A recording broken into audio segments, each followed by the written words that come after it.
Yo, what's going down, Green Screen Entertainment fans? Your homie Jay Green back right now with my thoughts and my feelings on the brand new Tron Ares. Now, this movie is the third installment in the trilogy that started way back in 1982 with Tron, then was followed up by the sequel in 2010, Tron Legacy, and here we are right now with Tron Ares. And basically, it's out with the old, in with the new.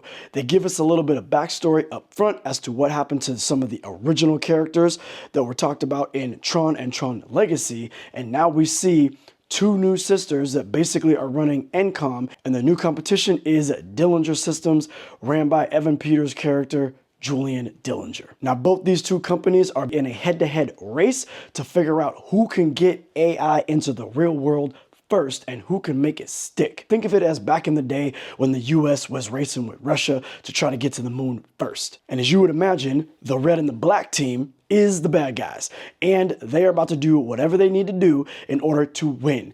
Enter Ares, played by Jared Leto. This dude is a supreme AI being that Julian Dillinger is able to bring from the grid out into the real world in order to do his bidding, be it his beck and call, be expendable when necessary, and leverage deals with the government for super soldiers and make major loot. And that's pretty much where the story picks up. It's good versus evil. The blue team versus the red team. We know how this goes. Now, what did I think about this movie overall? I ain't gonna front. I really enjoyed this movie. I thought it was great. Now, I say that and it comes with a caveat. You see, I loved Tron Legacy. I don't really remember the original Tron. I'm not gonna front like it was a childhood favorite of mine. I liked it enough. It was cool, you know what I'm saying? But Tron Legacy blew me away. I thought everything that had to do with that movie was great, but I know that it wasn't as well received by all. Fair point, it's all good. But that movie gave me everything I wanted. Dope ass light cycles, dope visual, great music, awesome cinematography, and a simple enough story that dealt a little bit with the 80s, the future, and everything in between.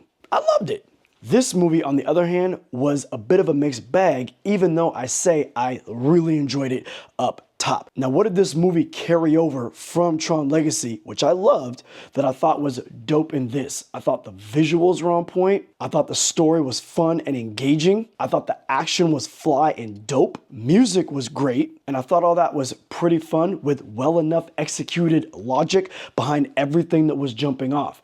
I will say this, when it comes to a movie like this, when it comes to just about any film actually, the movie is always gonna ask you something. It's going to ask you to suspend your disbelief for a particular thing. And in asking you that, it's going to give you a few details to help you along the way in order to do that. And I feel that if you think about the original Tron in 82, you think about Tron Legacy in 2010, and you think about this in Tron Ares, I think each one of those films asks you a couple of things, it gives you some information and some details for you to ride along and feel like this is real enough that it can be jumping off in this universe. The one thing that I'll say about Tron Ares that didn't carry over from Tron Legacy or the original Tron was I feel like because they're trying to put so much into this movie to get to probably the next movie, if it makes enough, is that they kind of rushed certain things. They give you that recap up top as to what's happened to the CEO of this company, that company, where's all this tech going, who's in the race to have the best AI, these types of things that we're actually seeing in our world today. But with some of these things that are actually jumping off in this film and bringing these AI life forms into the real world, it would have been nice to get a little bit more backstory as to how they've come up with this over the years, rather than just some bullet points and cliff notes. That's all I'll say. Other than that, I was on board from the beginning because I'm on board with the franchise. Now, to piggyback off of that thought of needing a little bit more development to find out how we actually got here, based on the first film, when Sam and Cora were able to dip out of the grid, that was kind of like an anomaly, kind of like a sweet ending, like, okay, cool, whatever, we're here at the end. In this movie, they have Jared Leto's character playing this super strict, super focused, supreme military swag type AI dude. And all of a sudden, he kind of has a bit of character. He has a little bit of swag to him. He's curious, he's pondering things, but it seems like it came kind of out of nowhere. And missing that development, it kind of felt forced whenever he's saying certain things that he's saying. It took me out of the film a little bit. I didn't mind it. I didn't think he was bad, but it did feel a little forced, a little cheesy at times, and a little unnecessary given the fact of who we knew Ares to be in the very beginning of the film. So I feel like maybe a little bit more backstory, maybe a little bit more smoothing out of that aspect would have been nicer to have as well. But I still enjoyed everything that Jared Leto did in this film. Now, Jodie Turner-Smith, she plays a villain alongside of Ares in this movie. I thought that she was a standout way more than Jared Leto. Jared Leto's cool, he's fly, he's kind of doing the Neo from The Matrix. Very monotone, very simple, he's in the grid, he comes into the real world, yada, yada, yada.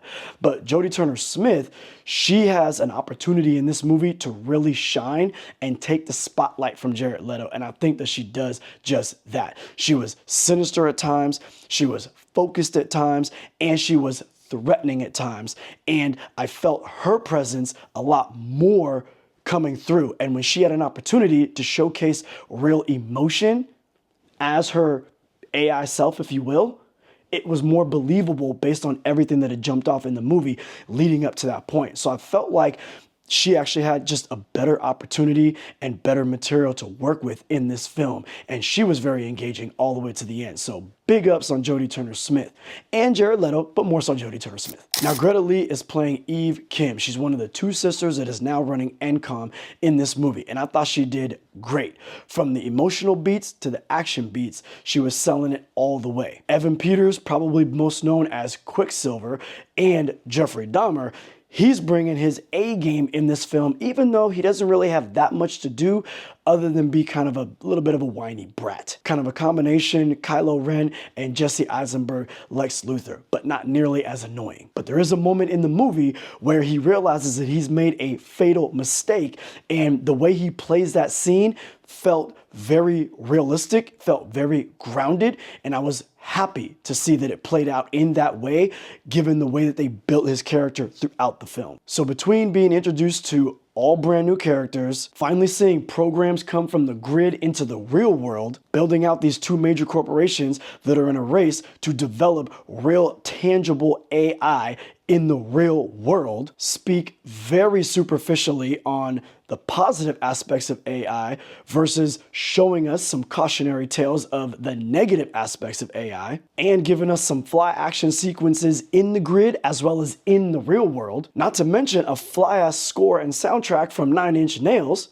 Not saying I'm a fan, but the music was dope. I think this movie was a goddamn good time at the movie theater, and I think y'all should get out to the biggest screen possible to check it out. It's beautiful. Now, for all of y'all out there who didn't like Tron Legacy because it wasn't deep enough for you, or you see the trailers for this and you're like, forget it, it's probably not gonna be deep enough for me, or maybe you've seen this movie and you're like, you know what, it didn't speak deeply enough about existential, thought-provoking situations that plague us when it comes to creating AI, and what is it like for AI to exist, and what should we call it, and all these deep themes and things. Look, that's what you got The Matrix for, AI with Haley Joel Osment for, that's what you just had Alien Earth for, that's what you have Data from Star Trek The Next Generation for, that's what you have Companion for, that's what you have Blade Runner for, that's what you have iRobot for, and the list can go on and on and on. There are so many movies out there that will talk more deeply and dig into those thought-provoking questions and thought processes and theories of what it is and what it isn't and all of that. Tron, at least to me, is fun as fuck, okay? You ain't going to this goddamn movie for all of that. And if you say that you are, you lying ass bitch. You're going to this movie because you want to see motorcycles that light up and leave cool ass streaks behind them and F shit up in their path. You want to see dope fights where people throw light up frisbees and then get shattered like glass. All right? You want to see big ass light beams that take you to another portal or dimension of the program, so on and such. That's what you're going to this movie for. You're going because you want to hear some 80s synth type music with a new modern feel. That's what you want when you're going to see a Tron film, okay? This movie managed to give you all of that with enough logic, explanation, good character development, and fun to make it work. There are a lot of films out there that you can say, it's just popcorn fun, shut your brain off. But then those movies are actually dumb as fuck. The last 3 Fast and the Furious movies prove that. The last handful of Jurassic Park movies prove that. This movie is a popcorn type film, one that you can have fun with, that doesn't say a whole lot about that deeper, thought-provoking stuff, but also makes logical sense, is fun on screen, and actually is trying to do its due diligence to entertain you and respect the audience. I think y'all should check this movie out. I thought it was great. But let me know what y'all think in the comments below. Holla at your homie. Jay Green, I'm out.